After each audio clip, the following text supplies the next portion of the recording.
Hello friends, ரொம்ப ஹெல்த்தியான ராகி அடை ரொம்ப சாஃப்டாக எப்படி செய்கிறதுன்னு பார்க்கலாம். ஒரு கப் அவல் நல்லா வாஷ் பண்ணிவிட்டு அதில் கொஞ்சமாக தண்ணி ஊற்றி ஒரு 1/4 மணி நேரம் வச்சுருங்க.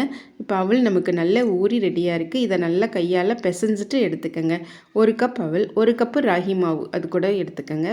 அது கூடவே பொடிசாக கட் பண்ண பச்சை மிளகாய், இஞ்சி அது கூட சேர்த்துக்கோங்க. அது கூடவே பொடிசாக கட் பண்ண வெங்காயம், ஒரு கப் அளவு வெங்காயம் சேர்த்துக்கோங்க. வெங்காயம் நிறைய போட்டால் நல்லா டேஸ்ட்டாக இருக்கும்.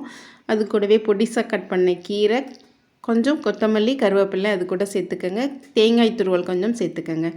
இந்த அடைக்கு தேவையான அளவு உப்பு அது கூட சேர்த்துக்கோங்க. சேர்த்துட்டு இந்த மாவை நல்லா மிக்ஸ் பண்ணிவிட்டு எடுத்துக்கோங்க.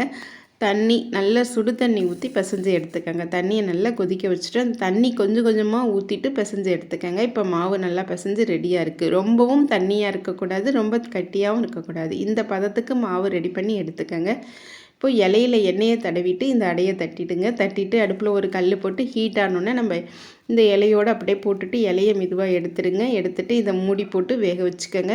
இப்போ ஒரு பக்கம் வெந்தோன்னே இதில் கொஞ்சமாக எண்ணெய் ஊற்றிக்கோங்க. எண்ணெய் ஊற்றிட்டு இன்னொரு பக்கம் திருப்பி விட்டுக்கோங்க. 2 பக்கமும் வேக வச்சு எடுத்திங்கன்னா ரொம்ப சாஃப்டான ராகி அடை இப்போ ரெடி. நம்ம இது கூட அவல் சேர்த்துருக்கோம், கூடவே வெந்நீர் ஊற்றி பிசைஞ்சிருக்கும். அதனால் அடை ரொம்ப சாஃப்டாக இருக்கும். நீங்களும் இந்த ஹெல்த்தியான ராகி அடை ரெசிப்பியை ட்ரை பண்ணி பாருங்கள்.